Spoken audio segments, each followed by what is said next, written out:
아멘. 우리 말씀을 듣기 전에 기도하겠습니다. 하나님 아버지 감사합니다. 우리의 마음을 열어주시기 원합니다. 우리의 길을 열어주시고 우리의 지성과 경험만으로는 다 깨달을 수 없는 하나님의 말씀을 영의 눈을 열어 친히 듣고 보고 깨닫도록 도와주셔서 그 하나님의 생명의 말씀이 우리를 살리는 역사 있게 하여 주시옵소서. 연약함 가운데 있습니까? 하나님 고통 가운데 있습니까? 또 정말 진정한 생명 가운데 있기를 원하는 영혼들이 있습니까? 하나님 고치시고 회복시켜 주시고 새롭게 하여 주시옵소서. 이 말씀으로 주님 다시 한 번 더 소생케 되는 역사 허락하여 주시옵소서. 말씀에 은혜 주시기를 원하옵고 살아계신 예수님의 이름으로 간절히 기도드리옵나이다. 아멘. 우리 옆에 분들하고 이렇게 인사했으면 좋겠는데요. 우리가 교회입니다. 반갑습니다. 이렇게 인사했으면 좋겠습니다. 우리가 교회입니다. 또 처음 오신 분들, 또 이렇게 오래간만에 오신 분들 축복합니다.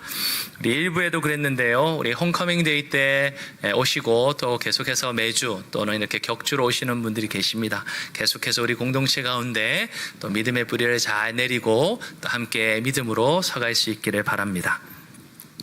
여러분들 일반적으로 기업들은요 미션 스테이트먼트라고 하는 것을 가지고 있습니다. 즉 기업의 존재 목적, 그 이유를 구체적인 한 줄의 문장으로 이렇게 진술하여 표현하는 것이죠. 예를 들어서 여러 글로벌 기업들의 미션 스테이트먼트가 있지만 먼저 구글을 보면 세계의 정보를 정리하여 누구에게나 접근 가능하고 유용하게 만든다라는 미션 스테이트먼트를 가지고 있습니다.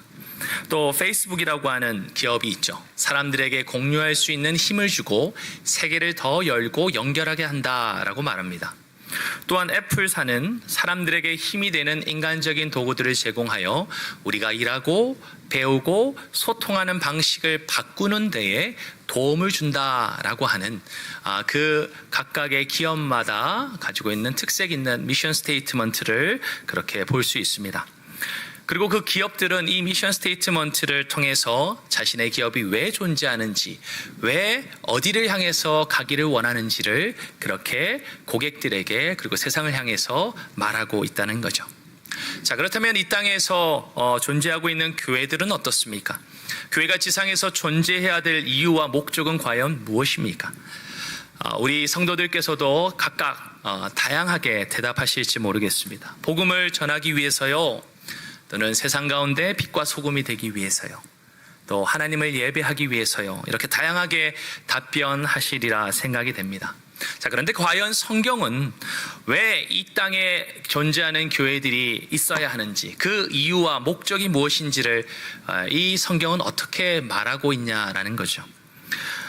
특별히 교회를 이 땅에 남겨두신 장본인인 예수 그리스도께서 이 땅에 교회들이 존재해야 되는 이유와 의미를 어떻게 말씀하시는지는 우리가 아주 중요하게 귀 기울여야 하는데요. 오늘 우리가 읽었던 본문 말씀 19절과 20절에 이렇게 되어 있습니다. 너희는 가서 모든 민족을 제자로 삼아 아버지와 아들과 성령의 이름으로 세례를 베풀고 내가 너에게 분부한 모든 것을 가르쳐 지키게 하라 라고 말이죠. 제가 지난 주일에도 이 말씀을 통해서 이것이 바로 예수님이 이 땅에 교회들에게, 그리스도인들에게 남기신 지상 대위임령, 즉 가장 중요한 유언과 같은 명령이자 사명이다라고 그렇게 말씀해 드렸습니다. 특별히 이 사명은 단순히 그냥 예수님이 명령하신 것 정도가 아니라 사실 이 땅에 두신 구원받는 자들에 대한 세계 선교를 주님께서 명하신 일종의 그분의 선포문과 같다라고도 말할 수 있겠죠. 특별히 교회가 존재해야 되는 이유와 목적은 이렇게 세계 열방 속에 흩어져 있는 하나님의 백성들을 향해 구원의 복음을 전하고 그 구원의 일들이 이루어져 갈 수 있도록 세계 선교라고 하는 사명과 떼려야 뗄 수 없이 연결되어 있다는 겁니다. 그런 점에서 스위스의 신학자인 에밀 브루너라고 하는 사람은 이렇게 아주 의미 있는 얘기를 하는데, 우리 한번 같이 한글만 한번 읽어보겠습니다. 자, 시작. 불이 탐으로 존재하듯이 교회는 선교함으로 존재한다. The church exists by mission just as fire exists by burning 이라고 하는 뜻이죠. 타는 것, 불은 타기 위해서 존재하는데 실제로 교회는 왜 존재합니까? 라고 했을 때 미션, 선교를 위해서 그렇게 선교함으로써 존재한다라고 가르쳐 주고 있습니다. 단순히 이 선교는요, 어떤 활동이나 어떤 우리의 사역 정도만을 말하고 있는 게 아닙니다. 예수 그리스도께서 우리에게 맡기신 이 사명을 우리가 살아가는 그 신앙과 삶, 그 전부를 뜻하고 있다라는 겁니다. 따라서 선교는 단순히 단회적인 어떤 선교 가는 일, 또는 선교를 위해서 바자회 하는 일, 선교를 위해서 준비하는 일, 또는 여러 가지 필요한 어떤 사역들을 준비하는 그런 활동 정도가 아니라 우리가 살아가는 삶의 모든 삶의 전 영역을 포괄하는 우리의 신앙의 모습 그 자체라는 거예요. 그러므로 교회는 선교함으로 존재한다라고 말하는 이 신학자의 표현뿐만 아니라 본질적으로 선교적 공동체여야 합니다.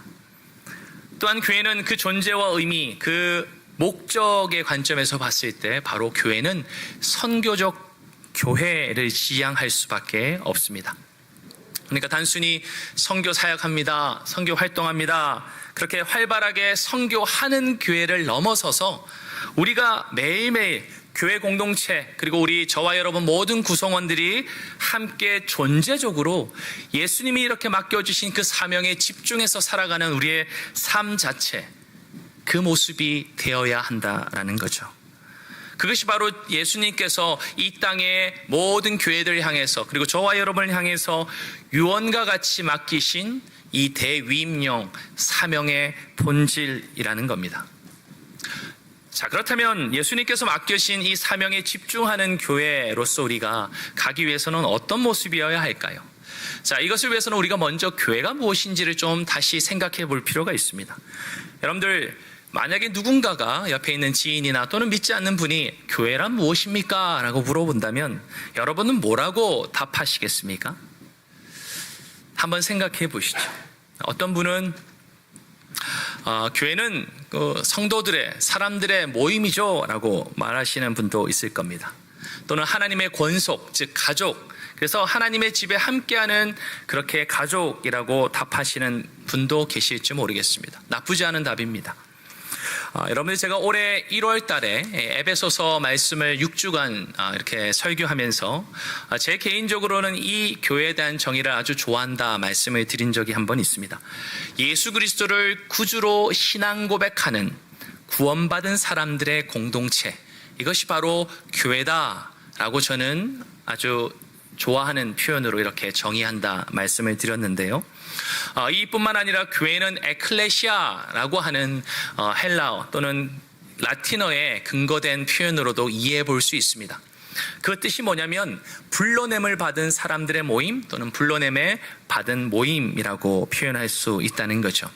자, 그렇다면 하나님은 왜 이 성도들을 불러내어 모으셔서 교회라고 하는 것을 만드셨을까요?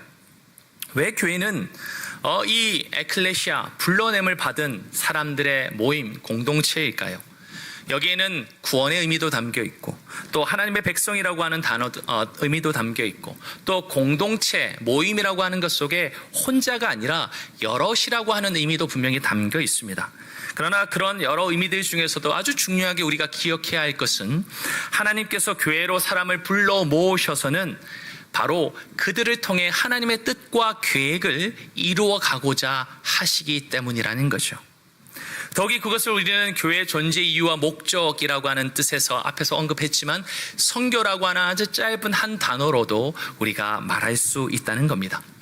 자, 그런데 성도 여러분, 이 선교라고 하는 것은 단순히 다른 나라, 또 타 민족, 또는 타 지역에 있는 사람들에게 가서 예수님이 누구신지 또는 예수님이 무엇을 하셨는지를 그렇게 말하는 것, 또는 복음을 듣고 구원받은 사람들이 함께 예배하는 것, 또는 선교지에 있는 선교사님을 돕는 것, 그런 선교의 사역이나 활동 정도에 국한시켜서는 안 되는 거란 얘기를 좀 나누고 싶다는 겁니다.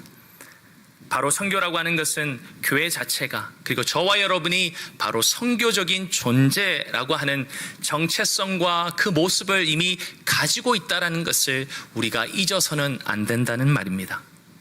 자, 그렇다면 여러분, 예수님께서 맡기신 이 사명 대위임령, 이 대위임령은 바로 교회가 어떻게 선교적 공동체로 나아가야 하는지를 우리에게 가르쳐 줍니다. 단지 선교하는 교회라고 우리 청량교회가 그렇게 불리는 것이 아니라 우리 청량교회가 어떻게 선교적 교회로 변화되어 갈 것인지도 우리에게 가르쳐 주신단 말이죠. 그런 의미에서 우리가 지난주에 읽었고 오늘 본문이기도 하지만 오늘 본문 19절 20절 말씀을 한번 다 같이 한 번 더 읽어보도록 하겠습니다. 시작.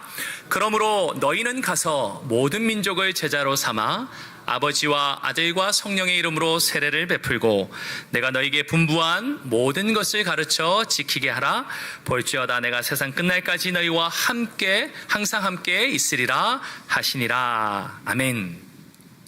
자, 지난주 제가 설교 때 이 본문의 말씀을 가지고 주님이 말씀하신 대위임령, 우리에게 맡겨주신 그 사명을 아주 압축해서 요약하면 결국은 모든 민족을 제자로 삼는 것이다, 그렇게 말씀을 드렸습니다. 혹시 못 들으신 분은 꼭 지난주 설교를 집에 가셔서 꼭 들으시면 좋겠습니다. 그러니까 우리끼리만 예수 믿고 천국 가는 게 아니란 말이죠. 우리끼리만 예수 믿고 즐겁게 행복한 공동체로 살아가는 게 아니란 말입니다. 모든 민족을 제자로 삼아 다 함께 하나님의 백성을 이루는 것이고 그분의 교회를 이루어가는 것, 바로 그것이 주님이 여러분들에게 그리고 저에게 그리고 우리 교회, 이 지상에 있는 교회들에게 주신 분명한 사명이라는 말이죠.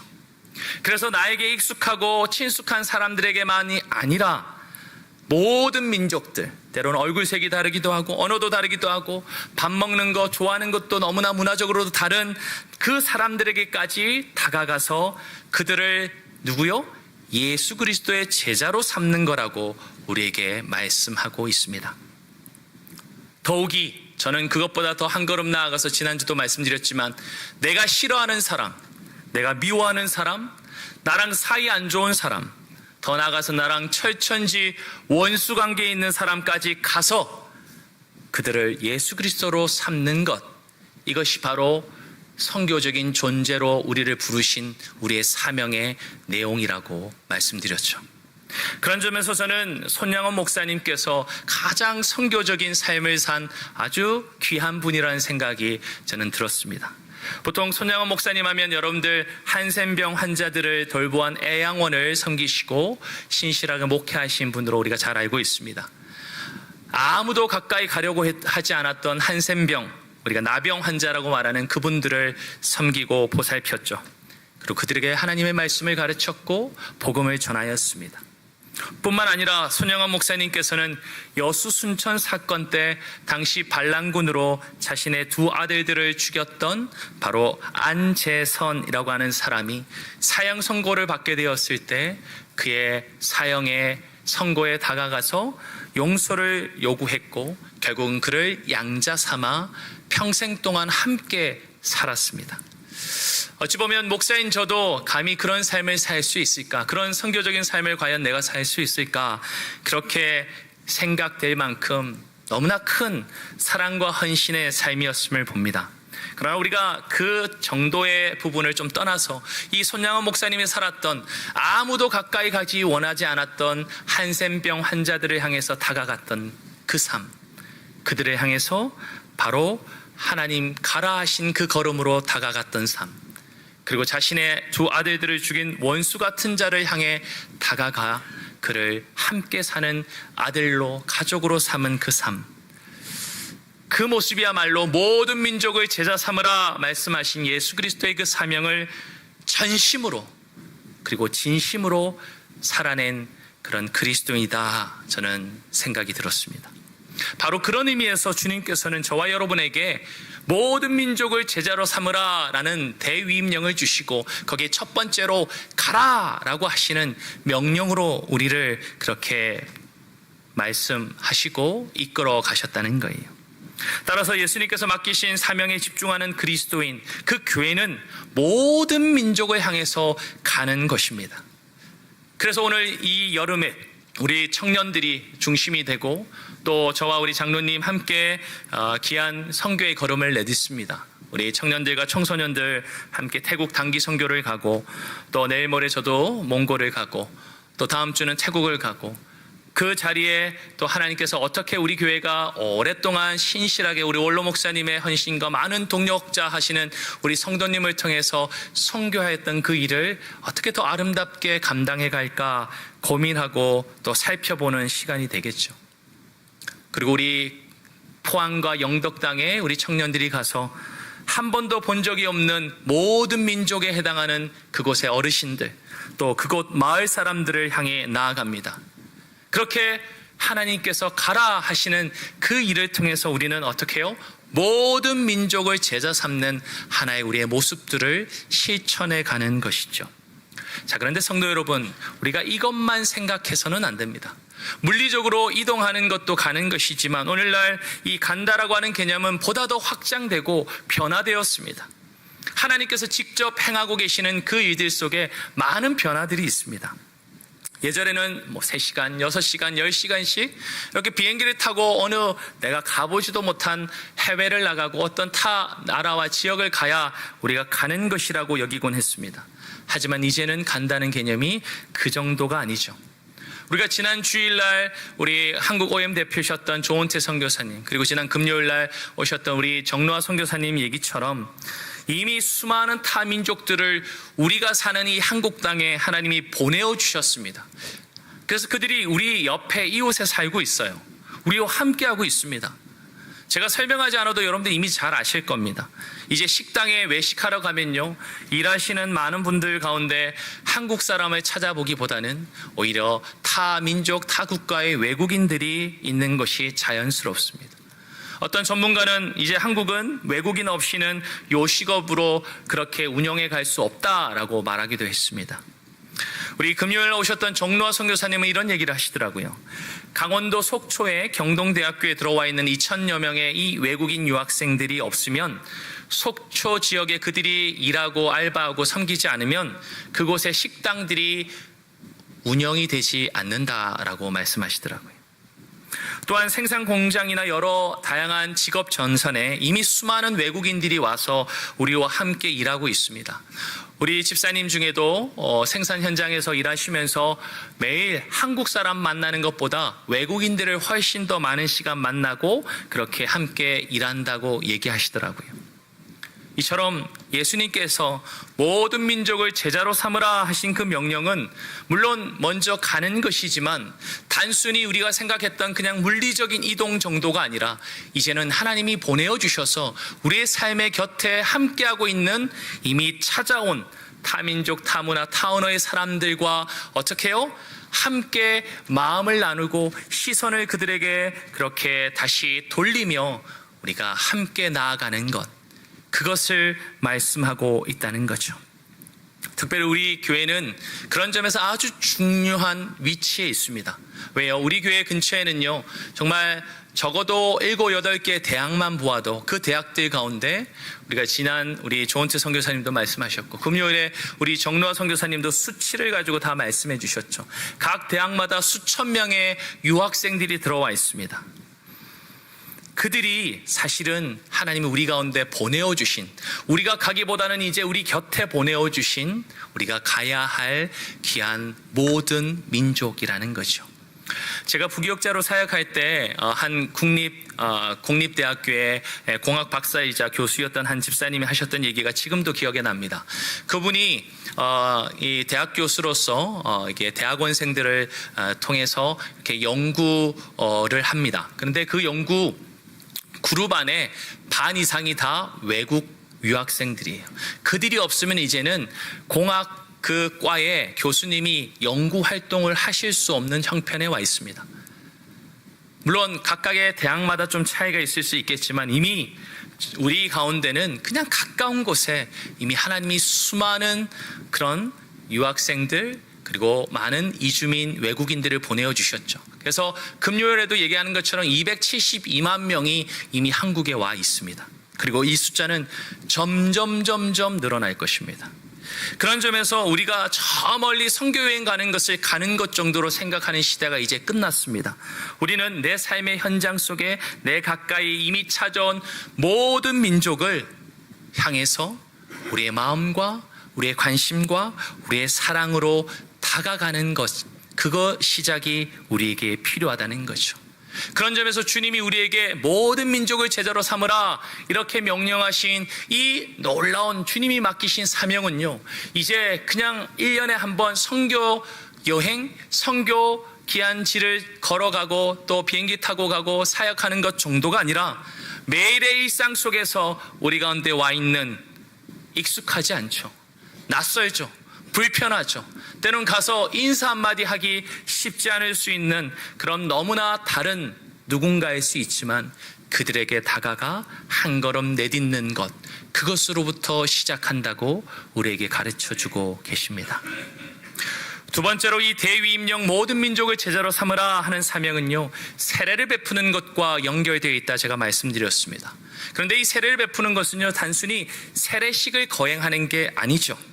여러분들, 세례는 무엇을 의미한다고 말씀드렸습니까? 예수 그리스도를 구주로 믿는 그런 믿음의 신앙 고백을 하는 사람이 모든 성도들 앞에 공적으로 바로 예수 믿는 것을 그렇게 확인하는 예식이지 않습니까? 그런 의미에서 우리 교회는 그런 예수 그리스도를 구주로 믿고 세례를 통해서 진짜 예수 믿는 많은 사람들이 늘어나는 공동체가 되기를 소망합니다. 제가 부교육자 시절에 고 정필도 목사님께서 늘 50년이 넘는 목회 여정 속에 날마다 하셨던 이야기가 있습니다. 저도 10년 가까이 목사님 곁에 있으면서 그 얘기를 자주 들었습니다. 뭐냐면, 목회하는 그 교회는 한 해 얼마나 많은 사람들이 세례를 받느냐가 너무너무 중요하고 가장 목회자로서 살펴야 되는 것이라 그렇게 가르쳐 주셨다는 거예요. 전도를 하고 선교를 하고 또는 때로는 지인을 통해서 교회로 사람들이 오는데, 그것보다 더 중요한 게 무엇입니까? 사람이 늘어나고 사람이 많아지는 게 중요한 것이 아니라 바로 죄인이었던 한 영혼이 교회와 복음을 듣고 예수 그리스도를 만나고 바로 그분이 내 삶의 주인입니다, 나의 구원자십니다 라는 고백 속에 세례를 받는 참 생명이 태어나는 그 일이 넘쳐나야 한다는 것이죠. 네, 그렇습니다. 교회는 바로 그런 의미에서 선교적 공동체가 되어야 하고 선교적 교회가 되어야 합니다. 특별히 세례를 베풀라 하신 이 명령 안에 그냥 세례식을 하는 것이 아니라 한 영혼이 죽을 수밖에 없는 죄인이었으나 그리스도 예수, 그분이 다 갚아주신 구원 덕분에 내가 다시 살아나는 이 놀라운 생명이 왕성하게 일어나는 교회가 되는 것, 그것이 바로 주님이 맡기신 이 사명에 집중하는 교회라는 것이죠. 물론 주님은 수평이동을 통해서 이한 영혼도 보내주실 겁니다. 그리고 오래간만에 교회 여러 사정 때문에 신앙생활 멈추고 계시다가 오시는 분들도 보내주실 겁니다. 그러나 우리 교회 성도들 모두가, 저와 우리 공동체가 가장 관심을 가지고 늘 기도하며 살펴야 되는 것이 무엇이라고요? 영혼 구원의 그 일이 얼마나 날마다 생동감 있게 우리 삶 속에, 우리의 공동체 안에 일어나느냐 하는 것이죠.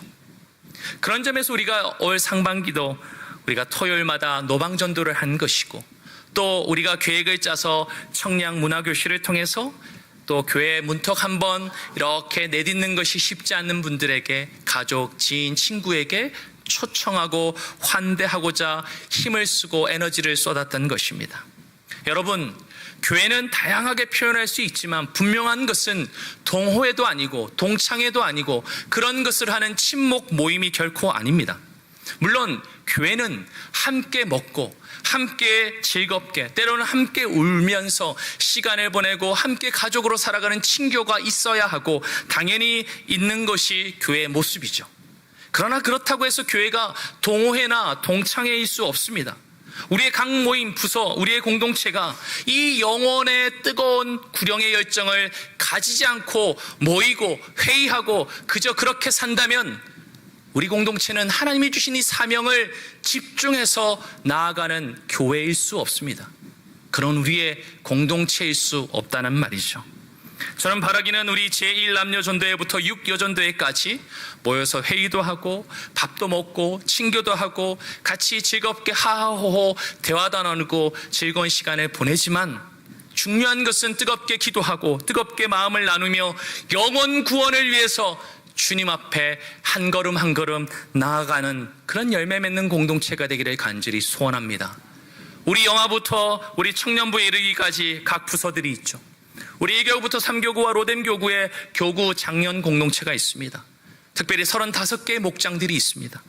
영혼 구원을 위해서 함께 모이고 함께 삶에 때로는 힘든 일 위로하고 함께 서로 좋은 일 있으면 기뻐하고 그렇게 교제하고 아름답게 지내죠. 그러나 그것에만 머물러 있다면 그것은 주님이 주시는 사명을 집중해 살아가는 공동체가 아니란 말이죠. 오늘 말씀처럼 세례를 베푸는 것, 즉 그 주님 앞에 영원히 죽을 수밖에 없는 죄인이 예수 믿고 구원을 얻는 이 영원 구원의 놀라운 구령의 열정을 늘 맛보고 알아가고 격려하고 경험하는 공동체 되어야 주님이 맡기신 이 사명대로 사는 우리의 삶이 되는 줄 믿습니다. 마지막으로 대위임령의 이 사명은 예수님의 가르침을 가르쳐 지키게 하는 것입니다.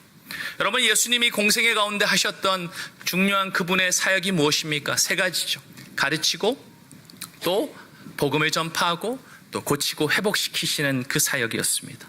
바로 그것을 이 땅에서 같이 가르치고 행하며 사는 그 공동체가 바로 오늘 주님이 말씀하시는 이 사명에 집중하는 공동체이자 교회라는 거죠.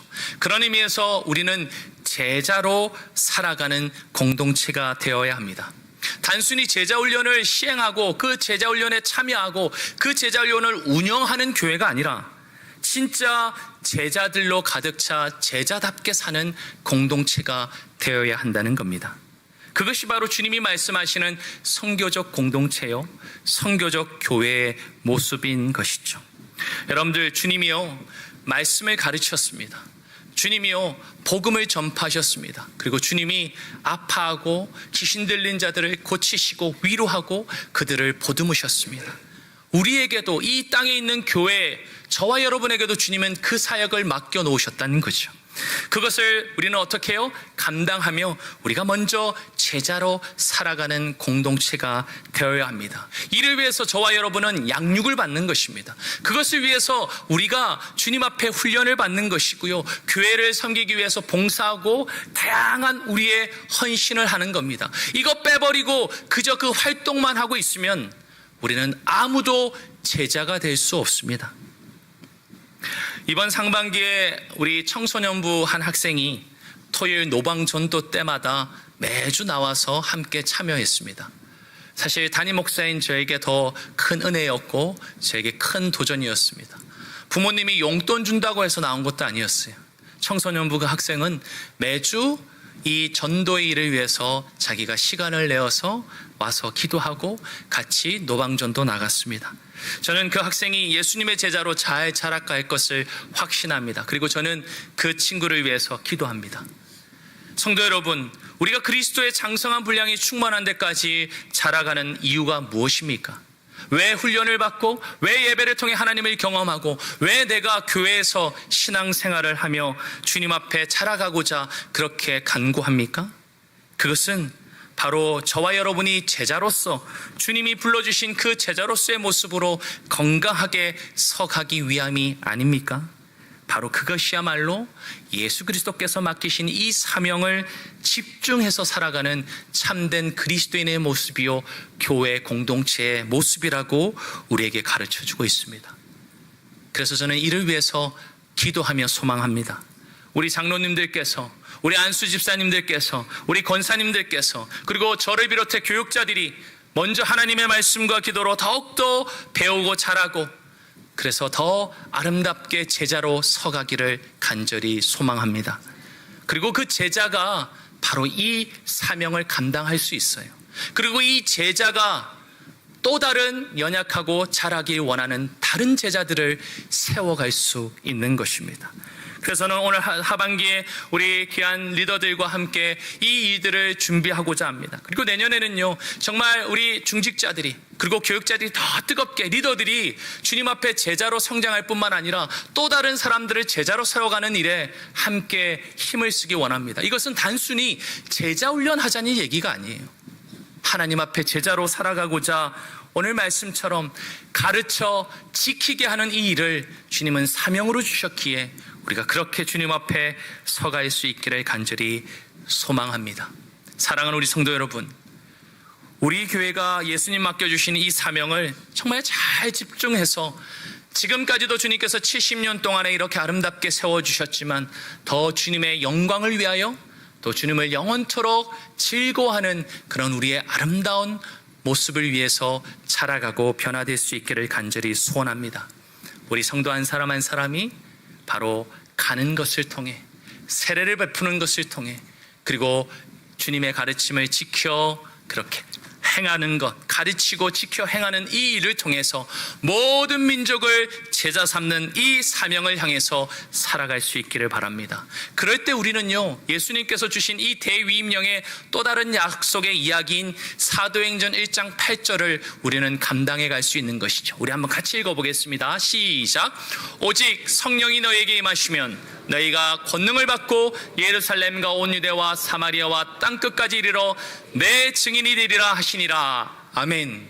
이것은 그저 내가 알고 내가 또 좋다라고 말하는 성경 구절이 아니라 바로 이렇게 모든 민족을 제자로 삼는 이 사명을 향해서 집중하여 살아갈 때 저와 여러분이 그리고 우리 교회가 이 증인으로서 변화되고 자라가게 될 줄 믿습니다.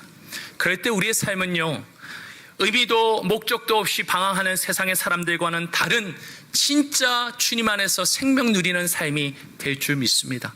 그저 교회만 오고 가는 그러한 우리의 종교 활동이 아니라 예수 그리스도 안에서 참 목숨 걸고도 살만한 그 삶을 발견하는 진짜 삶을 저와 여러분이 누리게 될 줄 믿습니다.